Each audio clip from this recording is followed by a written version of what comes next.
Walking side by side, Iraqi and American soon discovered the reception they would receive the remainder of the day.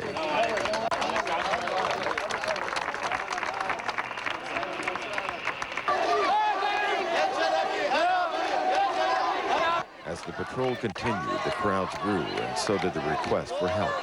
We came here so we can assess, see what's wrong with things, so we can get things fixed. Yeah. But this was more than a PR mission. 3 suspected Saddam Hussein paramilitaries were arrested, and almost 100 anti-tank missiles were discovered. With today's mission complete and a success, the FIF says it should be obvious where they want to go next: Baghdad. But for now, the FIF must be content with the hero's welcome back home.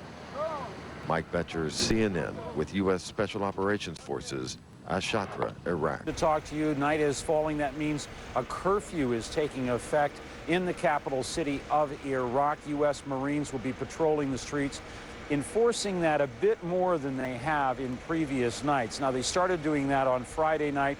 This being Saturday night, they're going to continue it. As I look out over the square here, I note that all of the cars, it would seem, are off the road, or most of them at least. They want to do that in an attempt to keep down the fighting, to keep down any of the looting that has been going on. Shop owners picking up guns, trying to do their own security this day. Some looters have been shot. Now, there was an incident here just about an hour and a half ago in which U.S. Marines opened fire. They believe they saw someone coming up from the Tigris River. This is what it looked like on the ground.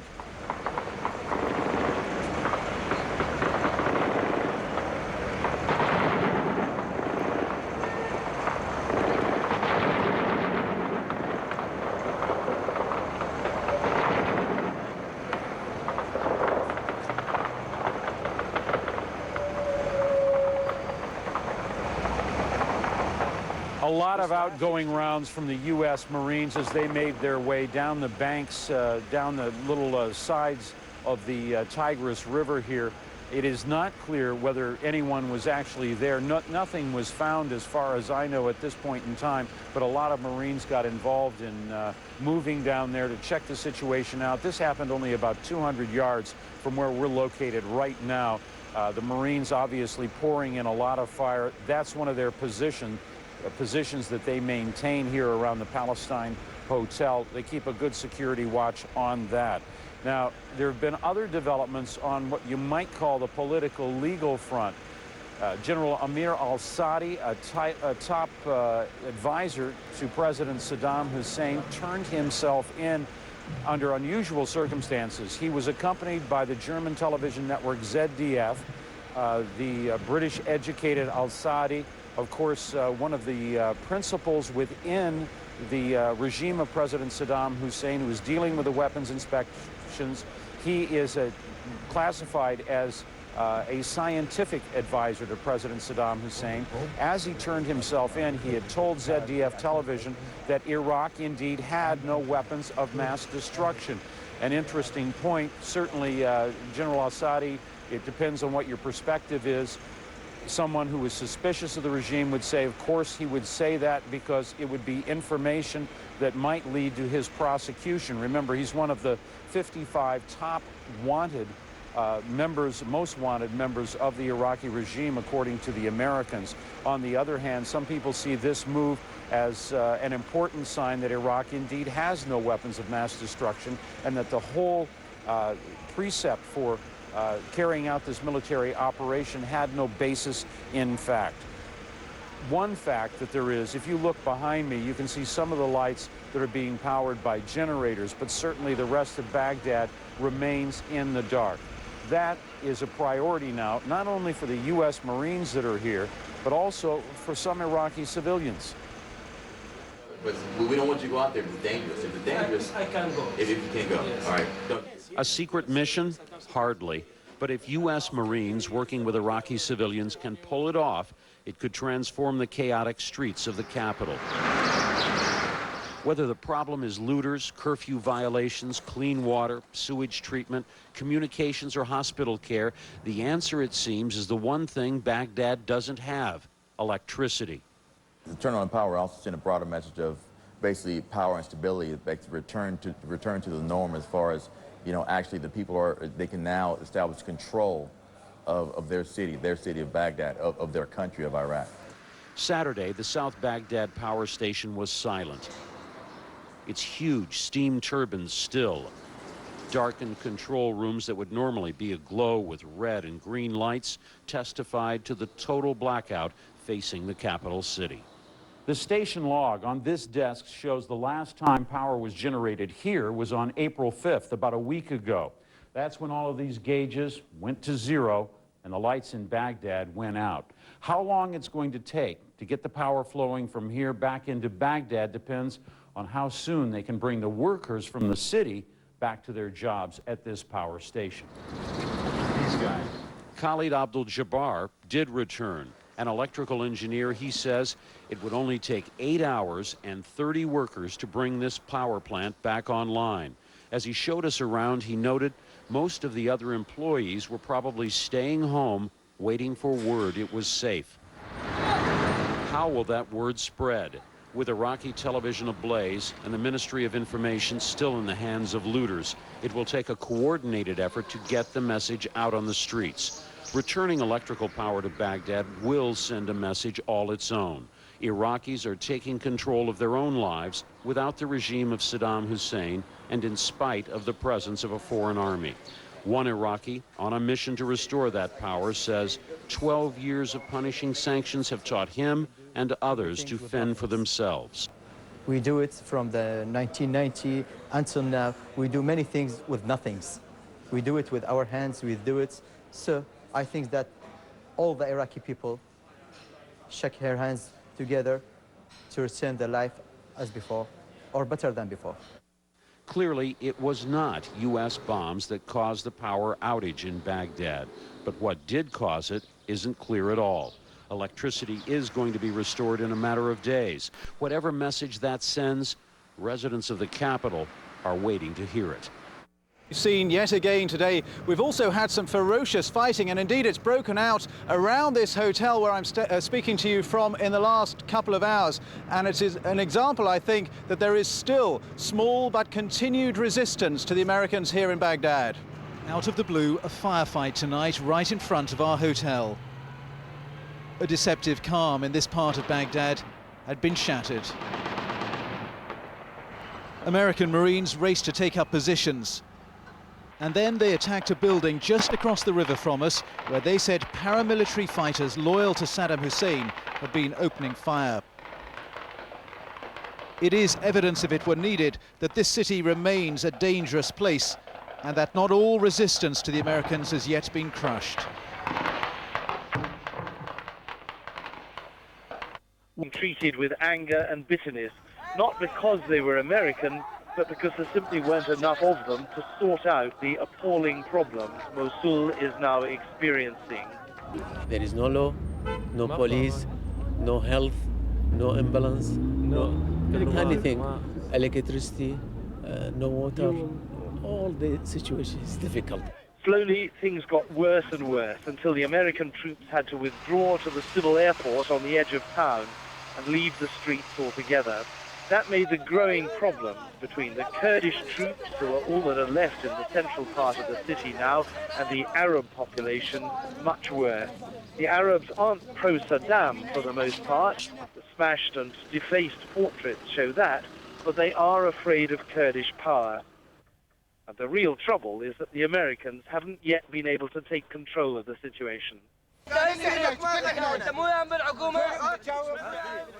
Captain Nasser is an Iraqi policeman facing an angry public.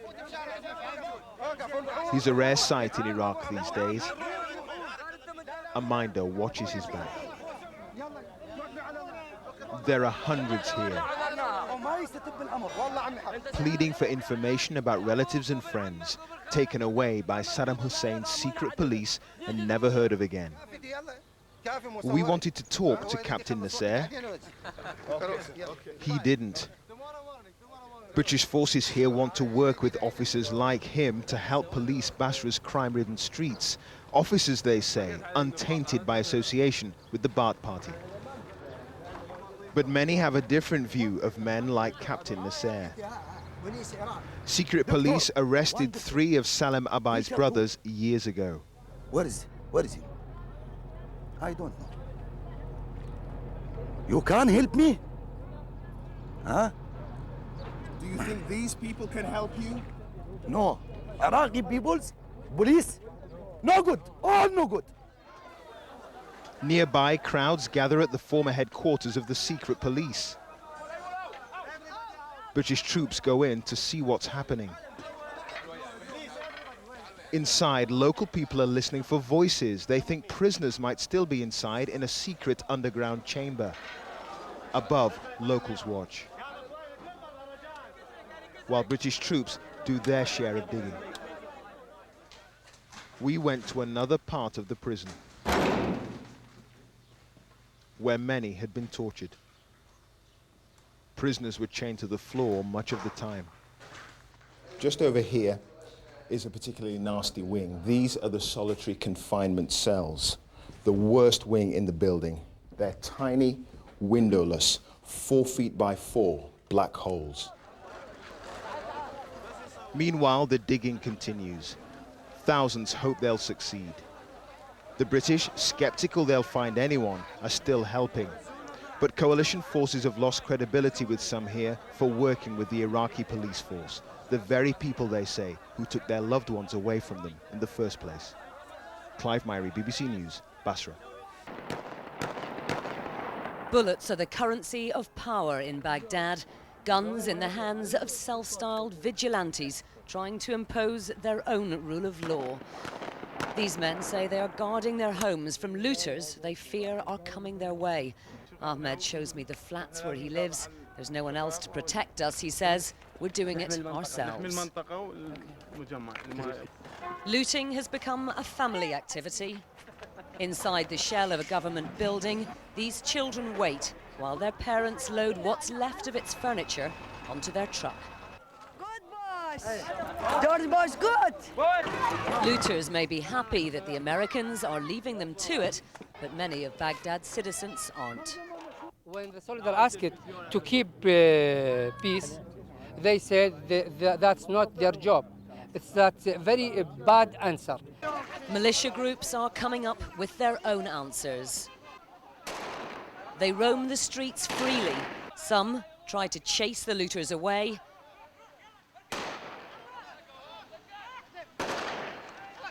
Others will shoot at anything, even our armoured jeep. Local people are asking us to do something. Please help me, it's very dangerous. I know it's dangerous. Yeah. I know. But only this. But how can we help you? What do you want? Tell a soldier in American, please. Of course, the Americans are here, but they are only occupying certain sections of Baghdad. And they have enough on their plates. They are still facing resistance. The Americans have made it very clear they have no intention of trying to police this vast city. And that's something that's causing Iraqis a lot of concern. They fear that this power vacuum is quickly being filled by rival militia groups. Andrea Catherwood, ITV News, Baghdad. UNESCO appeals to the US and British forces to stop the looting. They've destroyed the past. The ancient heritage of Mesopotamia, the land of Babylon, Nineveh and Ur, smashed. It doesn't look like looting, this violation of the Iraq Museum, more like vandalism. Anger which found its expression in breaking the artifacts of Iraq's 5,000-year-old civilization. The archaeologists who work here are in despair.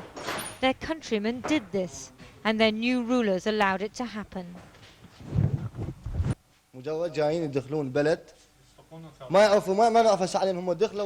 They just came in and occupied the country. They didn't know what they were doing. We'd have been better off keeping Saddam Hussein. At least people were scared of him. People would never have done this when he was in power. I'm saying this before God and history, and after this, you might as well shoot me. Irreplaceable photographs, records, computer files, ransacked and burnt. The museums were associated with the regime, But Saddam Hussein is only one short episode in the long history of this land. Despite him, the museum kept up its links with the British Museum and other international organisations. The volunteers trying to stop further attacks say the Americans sent 5 soldiers when they told them what was happening. They chased away the vandals, but then they left and the thugs came back. How did it happen? The door to the vault bears no mark of being forced. It seems that someone who had a key must have let the mob in. Not looting, but sabotage. The Americans think the answer is to bring back the old guard. Today, the police chief from Saddam Hussein's days was ushered through the Palestine Hotel foyer for a meeting. He could have his old job back soon. A few blocks away, the community has taken matters into their own hands. Another truckload of looted goods. But this lot is being unlooted. The people of Karada East have set up a neighbourhood watch scheme. They're stopping the cars and taking the stolen goods to the mosque. Every item is carefully entered into a ledger to eventually be returned to its rightful owner. No controls. I have 2 daughters. If someone comes and rape my daughter or my sister, then I may kill myself. Who is going to protect me? We are protecting ourselves by ourselves with the means we have. A senior Shia cleric, Ayatollah Sistani, has issued a fatwa. Looting is wrong. Neighbourhoods must organise groups to counter it. The goods are recovered at gunpoint because everyone is armed here. There were problems because the boys were shooting. One of ours was killed by mistake. They were firing at the looters and he got hit. I told the American major, you have caused this. The state and the security organizations were there. Then they collapsed. You stood by and let all this happen. The old headman from before Saddam Hussein took power has re-emerged as a figurehead of the neighbourhood group. After 3 days of anarchy, the old systems are reasserting themselves. The mosque is the focus. The headman, first elected in 1950, has authority once again. The community feels the Americans aren't doing enough to bring back law and order, so they have to do it for themselves. The mosque courtyard is filling up. The Americans are finally realizing they must do something. But the last few days of anarchy have destroyed all hope of a quick return to any kind of normal life. Amir al-Sadi, scientific advisor to Saddam Hussein, now in American custody. Tonight, in an extraordinary staged event filmed by German TV, General al-Sadi gave himself up to US troops. He told ZDF he had no idea where Saddam Hussein was and insisted Iraq had no weapons of mass destruction. I was knowledgeable about those programs, the past programs, and I was telling the truth, always telling the truth, never told anything but the truth. And time will bear me out, you will see. There will be no difference after this war. In the northern city of Mosul, US tanks and troops have arrived to fill the vacuum left by departing Kurdish soldiers. There's less looting today, though Mosul is still on edge. Yeah, they came from...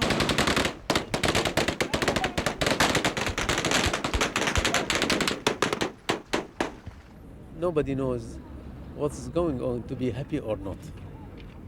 There is no law, no police, no health, no ambulance, no anything, electricity, no water. All the situation is difficult. US forces say they're not here to replace one hostile regime with another and want Iraqis to police themselves. While some people in the population may make choices that are unacceptable, like looting or like perpetrating violence on others, most are not. And we believe that in due time, this will settle down. That's our approach to it. But around Kirkuk, Kurdish Peshmerga fighters were still present this morning, stopping a suspected suicide bomber at this checkpoint. America's assured Turkey that Kurdish troops will leave the city. That promise was repeated by the PUK leader after talks with the US. Peshmerga will leave this town and it will be for the United States to control it. Peshmerga will leave.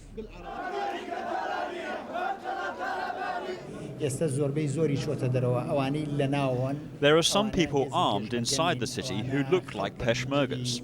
They are not Peshmergas. They are civilians, and we will disarm them.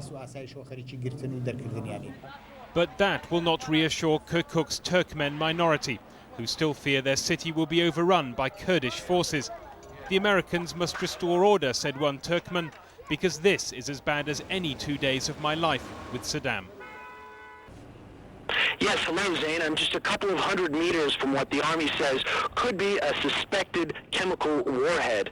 Now, early on, they had testing done which showed trace elements of a nerve agent, and a little over an hour ago, they had another team in, and they repeated the same tests and had different results. They found no elements, and one of these testers told me, you know, this really doesn't answer the question of what could be inside that warhead. They're waiting for more specialized teams and equipment to show up, and once this crew arrives, they can crack it open and answer the question with a certain degree of certainty. Earlier, I spoke with the public affairs officer of the 173rd Airborne Brigade, Major Rob Gallen, and talked with him. I spoke with him before the second group of testers arrived, and here's what he had to say. Elements of the 173rd Airborne Brigade were clearing the airfield, going from building to building, facility to facility, and they came across a weapon. They checked it. It appeared as though it had some markings that indicated it could be a chemical weapon. They came back later and checked it with some technical instruments, and it did test positive for a nerve agent. Now, there was another interesting development in the search for chemical weapons. I went to the battalion headquarters and had the opportunity to read an intelligence summary, which essentially said there was a man, former base commander of the Kirkuk military airfield, and he had been imprisoned during the time of Saddam Hussein's regime. And with the fall of Kirkuk, he showed up after he was liberated from prison, showed up at the gates and said he had some important information to convey. And they brought him in, and he claimed that he knows of 24 missiles, chemical warhead-bearing missiles that are buried in the vicinity of this airfield. And he said there are about 120 missiles total, 24 of which are chemical-laden. And I also talked with Major Gallen about this incident, and he confirmed that this man exists. An Iraqi gentleman has come forth claiming to have some specific knowledge about possible chemical weapons that may be stored here on this airbase. It appears as though the airbase was evacuated hastily. A lot of indicators seem to say that the Iraqi forces that were here left very quickly. Baghdad a free city or a frightened one? Have U.S. forces delivered liberation or license? In the Arab world, people remember an adage that 100 years of oppression is better than a day of anarchy. Now that oppression is gone in Iraq, they may well be saying it again. All these items being ransacked belong to someone. This is such a shame, this man said. It is such a shame, a sin. If only we could have Saddam to come back. Every day we will remember Saddam. American officials remember something different. They say that through history, people long denied freedom have always gone too far at first, and that order will be reestablished in Iraq soon enough. If you go from a repressive regime it's a police state where people are murdered and imprisoned by the tens of thousands, and then you go to something other than that, a liberated Iraq, that you go through a transition period. At no point do we see really becoming a police force. What we see is taking actions that are necessary to create conditions of stability. Is it just a matter of perspective or position? Some people in Iraq are seeing their corner of the country up close, while officials in Washington are a long way away. But I think it has to be understood in the context of people who have been oppressed, who are reacting to the oppression. The Pentagon says the media are overstating the problem and that coalition troops are working to restore order.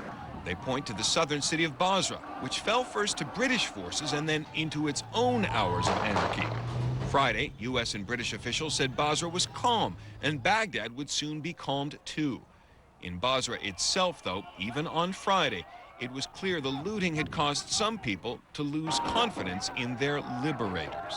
We definitely wanted the change for the best. What happened since the alliance forces came in is a change for the worse, much, much worse. We used to be safe. We used to have water. We used to have... Doesn't mean that we like the regime, but we were feeling more or less more human. The administration also points to another fact: television's frequent repetition of individual images and incidents. The Pentagon says they don't